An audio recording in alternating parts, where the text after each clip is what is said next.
जय श्री राम। अब तक हमने सुना कि श्री रामचंद्र जी के विवाह की खबर लेकर दूत राजा दशरथ के पास आते हैं, जिसे सुनकर तीनों रानियां और राजा दशरथ बहुत प्रसन्न होते हैं और पूरी अयोध्या को सजाया जाता है। आइए अब आगे आनंद लेते हैं श्री रामचरितमानस का। यद्यपि अवध सदैव सुहावनी, रामपुरी मंगलमय पावनी। तदपि प्रीति के रीति सुहाई, मंगल रचना रची बनाई।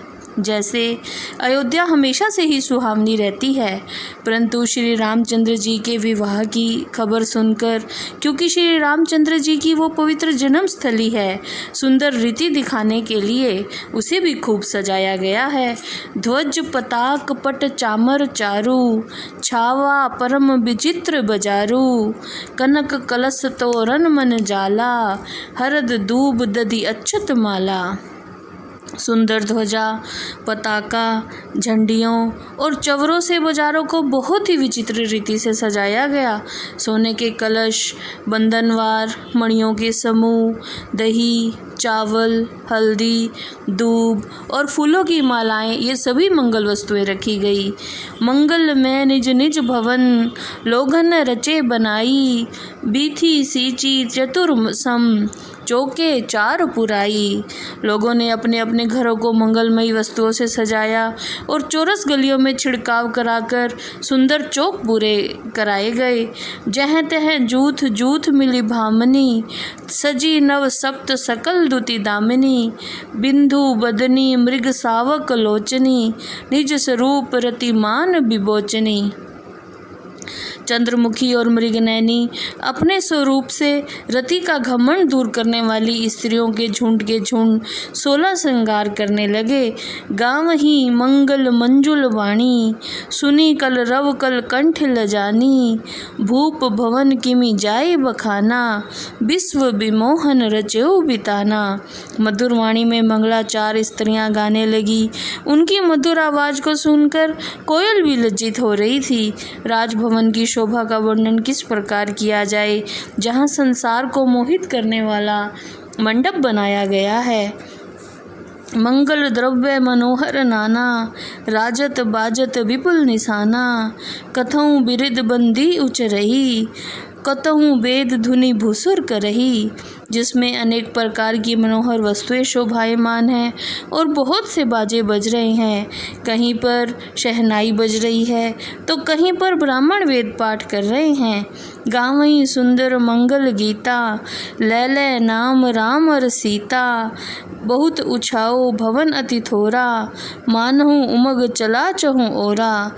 सुंदर स्त्रियां राम और सीता का नाम ले लेकर मंगल गीत गा रही हैं और राजमहल भी बहुत छोटा पड़ गया है। उत्साह बढ़ता ही जा रहा है। शोभा दशरथ भवन कई, को कभी बरनै पार। जहाँ सकल सुर शीस मनी, राम लीन है अवतार। दशरथ जी के भवन की तो शोभा कौन ही वर्णन कर सकता है, जहाँ स्वयं श्री रामचंद्र जी ने अवतार लिया हो। भूप भरत पुनि लय बुलाई, है गए स्यंदन साजहूँ जाई। चलहूँ बेगी रघुबीर भराता, सुनत पुलक पूरे दो भ्राता। इसके बाद राजा दशरथ ने भरत जी को बुलाकर आज्ञा दी कि घोड़े, हाथी और रथ को सजवाओ और शीघ्र ही रामचंद्र जी की बारात लेकर चलो। ये सुनकर दोनों भाई पुलकित हो गए। भरत सकल साहनी बोलाए, आयसु दीन मुदित उठी धाये। रचि रुचि जीन तुरग तिन साजे, बरन बरन बर बाज बिराजे। भरत जी ने सब सेनापतियों को बुलाकर बारात तैयार करने की आज्ञा दी। उन्होंने सुंदर जीनों से घोड़ों को सजाया और रंग रंग के उत्तम घोड़े सजाए गए। सुबग सकल सुठी चंचल करनी, ए इव जरत धरत पग धरनी। नाना जाति न जाई बखाने, निद्र पवन जन चहत उड़ाने। सब घोड़े सुंदर और चंचल चाल वाले थे, मानो जलते हुए लोहे के तवे पर पाव रख रहे हो। वे पृथ्वी पर ऐसे पाव रखते थे, कहने का मतलब ये है कि किसी के भी पास पैर पृथ्वी पर पड़ ही नहीं रहे थे, जैसे वायु सबको उड़ा कर ले जाना चाहती हो। तिन्हें सब छायल भय असवारा, भरत सरिस भय राजकुमारा। सब सुंदर सब भूषण धारी, कर सर चाप तून कटि भारी। घोड़ों पर छैल छबीले राजकुमार सवार हुए, तरह तरह के सुंदर आभूषण पहने हुए थे और उनके हाथों में धनुष बाण और तरकस बंधे हुए थे। छरे छबीले छयल सब, सूर सुजान नबीन। जुगपत चर असवार प्रति, जे असी कला प्रवीण। सभी शूरवीर, चतुर और जवान थे और प्रत्येक सवार के साथ 2-2, 3-3 सिपाही चल रहे थे।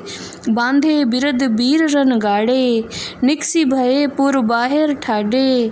फेर ही चतुर तुरग गति नाना, हर्ष ही सुनी सुनी पनव निशाना। वीरता का बाणा धारण किए हुए रणबांकुरे वीरनगर से बाहर निकलकर खड़े हो गए और फिर ढोल और दुदुम्बी की ध्वनि सुनकर सभी प्रसन्न होने लगे। रथ सारथी ने विचित्र बनाए, ध्वज पताक मणिभूषण लाए। चवर चारु किंकिन धुनि करी, भानु जान शोभा अपरही।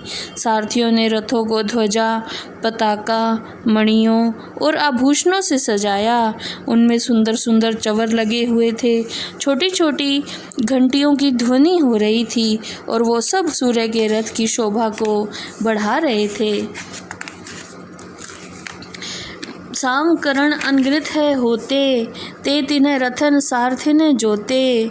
सुंदर सकल अलंकृत सोहे, जिन्हीं बिलोकत मुनि मन मोहे। उन्होंने श्याम वर्ण के घोड़े सारथियों के साथ जोत रखे थे, सभी सुंदर आभूषणों से सजे हुए थे। जे जल चलहीं थलहीं की नाई, टाप न बूढ़ बेग अधिकाई।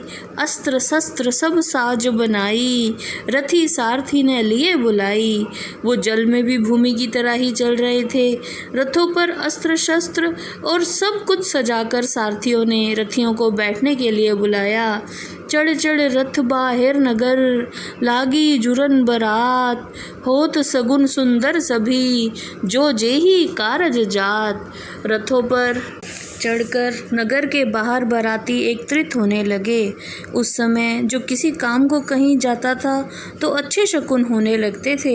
कलित करी बर नहीं परी अंबारी, कहीं न जाई जेही भांति सवारी। चले मत गज घंट बिराजी, मनहु सुभग सावन घन राजी।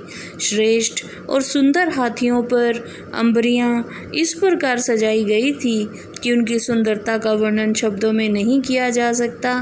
जैसे सावन मास के सुंदर मेघ गरजते हों, वैसे ही हाथी के गले में बंधी हुई घंटियां बजने लगी।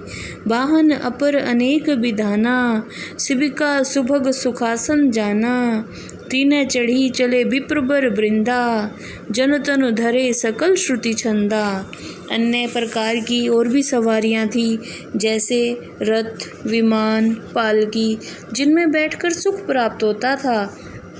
वेदों के सब छंदों ने ब्राह्मणों का रूप धारण कर लिया था।